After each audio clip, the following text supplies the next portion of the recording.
ایک اور بات کی طرف آپ کی توجہ دلانا چاہتا ہوں. کوئی معاملہ پاکستان میں ہو نا چھوٹا سا، لوگ یہاں کے پڑھے لکھے نوجوانوں میں کہتے ہیں یہ پاکستانی، یہ کیسی لوگ ہیں، یہ کیا تہذیب ہے. تہذیب تو ساری یورپ میں ہے، لوگ تو وہاں کے جی بڑے اچھے ہیں، وہاں بڑا عدل و انصاف ہے اور وہاں بڑا نظام ہے. لیکن آج کل آپ دیکھ رہے ہیں امریکہ میں کیا ہو رہا ہے. امریکہ میں نسلی جنگ ہو رہی ہے، نسلی فسادات ہو رہے ہیں. ایک سیاہ فام کو امریکی پولیس نے پکڑا، 4 پولیس والوں نے، ایک نے اس کی گردن پہ اپنا گھٹنا رکھا اور اس کو دبایا اور وہ مر گیا، اور مرنے کے بعد بھی 2 منٹ اس کا گھٹنا اس کی گردن پہ رہا. وہ سیاہ فام تھا. وہاں جو گورے ہیں وہ کالوں پر ظلم کرتے ہیں، اور وہاں کی امریکہ کی جو پولیس ہے اس کے لوگوں کو بھی ایک کالا ہتھے چڑھ گیا تو انہوں نے کہا کہ اس کو رگڑا لگا اور اس کو مار دیا.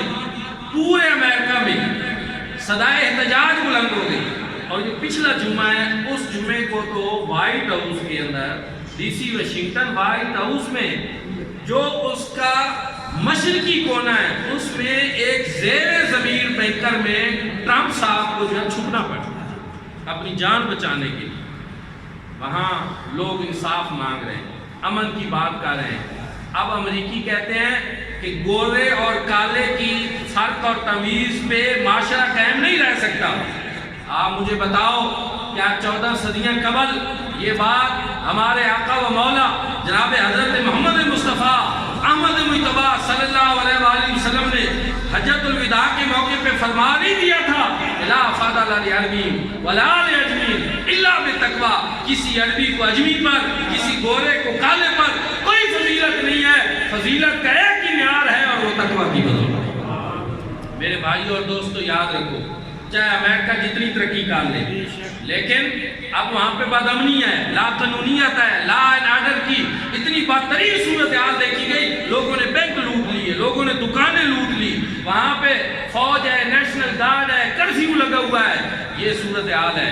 لیکن دیکھ سکتے ہیں آپ انصاف نہیں ہے. پوری دنیا میں وہ انصاف کا علمبردار اور ٹھیکیدار بنا ہوا ہے، لیکن اس کے اپنے ملک میں جو کچھ ہو رہا ہے اب وہ پوری دنیا دیکھ رہی ہے. اور صرف وہاں امریکہ میں ہی نہیں، اب برطانیہ میں اور دیگر ممالک جو ہیں یورپی، وہ بھی امریکہ کے اس دور معیار، اس ناانصافی پہ صدائے احتجاج بلند کر رہے ہیں. تو ہم یہاں یہی کہیں گے کہ بے شک جتنی دنیا آگے چلی جائے، لیکن تہذیب ہوئی ہے جو ہمیں کریم آقا علیہ السلام عطا فرمایا.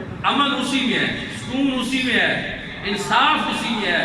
یہ دنیا، یہ ان کے دھوکے ہیں، فریب ہیں. کشمیر میں ان کو یہ چیزیں نظر نہیں آتی، فلسطین میں نظر نہیں آتی. جہاں جب ظلم ہوتا ہے تو اب وہ وہاں پہ ان کا ایک سیاہ فام مرا ہے تو وہ لوگ بھی اٹھے ہیں، صدائے احتجاج بھی بلند کر رہے ہیں. لیکن میں کہتا ہوں کہ ظلم کسی سیاہ فام کے ساتھ ہو، کسی سفید فام کے ساتھ ہو، کسی کشمیری کے ساتھ ہو، کسی فلسطینی کے ساتھ ہو، افغانی کے ساتھ ہو، ظلم ظلم ہوتا ہے، کسی کے ساتھ نہیں ہونا چاہیے. اور ظالم جو بھی ہو ہمیں اس کے خلاف بھی آواز بلند کرنی چاہیے. اللہ پاک جو ہے ظلم کا خاتمہ فرمائے، اور اللہ رب العزت معاشرے سے ناانصافی کا خاتمہ فرمائے. ہم سب کو امن اور سکون کی دولت سے مالا مال فرمائے. آخر دعوانا الحمدللہ.